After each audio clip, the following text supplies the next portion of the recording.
We think of airports as these safe, in-between places, right? But all that noise and chaos, it actually makes them the perfect hunting ground. So today, we're going to break down the actual playbook that predators use to turn that chaos to their advantage and go after the most vulnerable people. Just listen to this. This is from an 18-year-old flying by herself for the very first time. And that feeling? I mean, we've all been there, right? You're just totally overwhelmed, you look lost, and that right there, that's a moment of pure vulnerability. And you guessed it, that feeling, that look of being vulnerable, is exactly what predators are scanning the crowd for. They're not looking for a challenge. They're looking for an easy target, someone who seems lost and can be quietly, peeled away from the herd. All right, so let's dive right into this first tactic. And we're going to stick with the story of that same 18-year-old girl. All she wanted to do was find the restroom in this huge, confusing airport. Now, this tactic works so well because it plays on our most basic instinct, to accept help when we're totally overwhelmed. It's like it completely short-circuits the logical part of our brain with a simple offer of kindness right when we need it the most. And this is the scary part. The guy who walked up to her, he wasn't some shady character in a hoodie hiding in the corner. No, he was in his 60s, wearing a cardigan, carrying a newspaper. He looked like somebody's grandpa. And that harmless appearance, that was his most dangerous weapon. So he doesn't just point her to the big public restroom with all the signs. No. He offers her an insider secret, a quieter one that only frequent travelers know about. And just like that, he creates this instant false connection. He makes her feel special, all while he's leading her away from everyone else. And this is the exact moment the trap snaps shut. You go from the bright, polished airport terminal into this dirty, flickering hallway. And that's when it hits her. This wasn't kindness. This was a calculated move to get her completely alone. He moves to block her only way out, and not friendly, grandfatherly mask just vanishes. As he gets closer, his words are so casual, which makes them even more terrifying because his eyes were anything but. It was only because a security guard happened to walk by that we don't know what would have happened next. Okay, so let's really break down the red flags here, what you need to watch out for. Think about it. He offered help she didn't ask for. He tried to build that instant, fake connection with the whole insider secret thing. And the biggest one? He tried to lead her away from the public, crowded area. He totally ignored any hesitation she might have had. These are the classic signs. All right, now let's get into a second tactic. And this one is way more calculated. It starts with a tiny distraction at the airport, but it's all designed to set up a terrifying attack hours later at home. It's called the Trojan horse.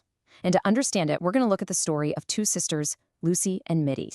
What's so brilliant and so terrifying about this tactic is that the victim has no idea a crime has even happened until it is way too late.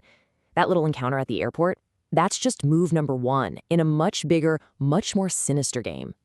I mean, just look at how methodical this is. That bump, not an accident. It's an opening. In that one moment of chaos, he grabs her keys and her wallet. He gets her identity.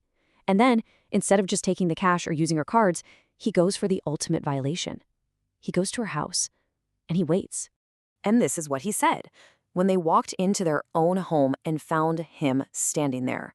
Just imagine the absolute horror of that moment, realizing the clumsy guy from the airport is now in your hallway, basically mocking you, holding all the power. So the red flags for this one are really subtle.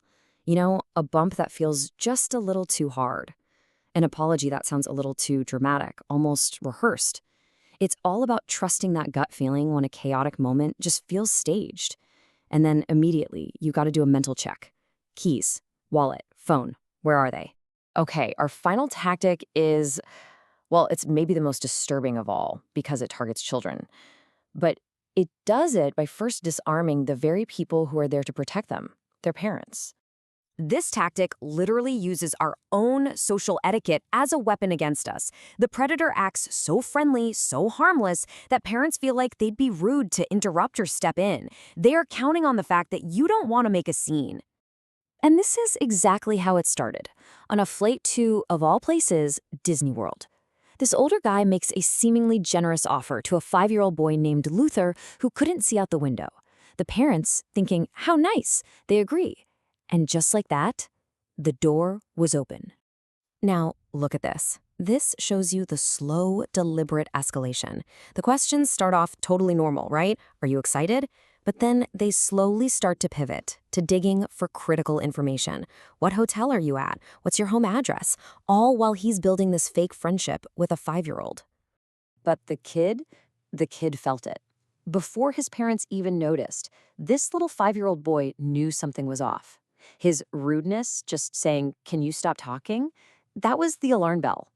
It's such a powerful reminder that our gut instincts often see what our socially programmed brains try to ignore. Okay, so after hearing these absolutely chilling stories, what do we do with this? What's the takeaway? How do we turn all this fear into actual awareness? Let's boil everything we've learned down into a real, actionable survival guide. Honestly, this right here is the single most important lesson of this entire explainer. Every single story we looked at came down to a moment where the victim hesitated because they didn't want to be rude. Let me be clear. Your safety is always more important than a stranger's feelings. Full stop.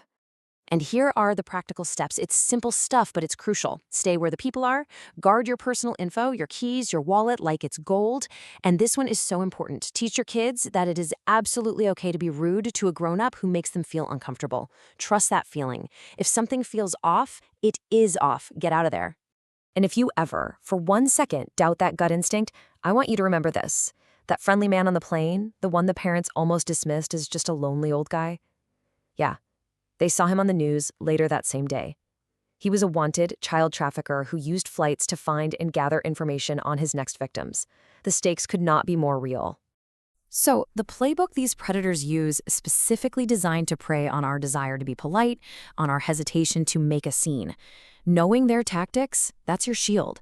But your sharpest weapon will always be that quiet little voice inside you. So, will you give yourself permission to listen to it?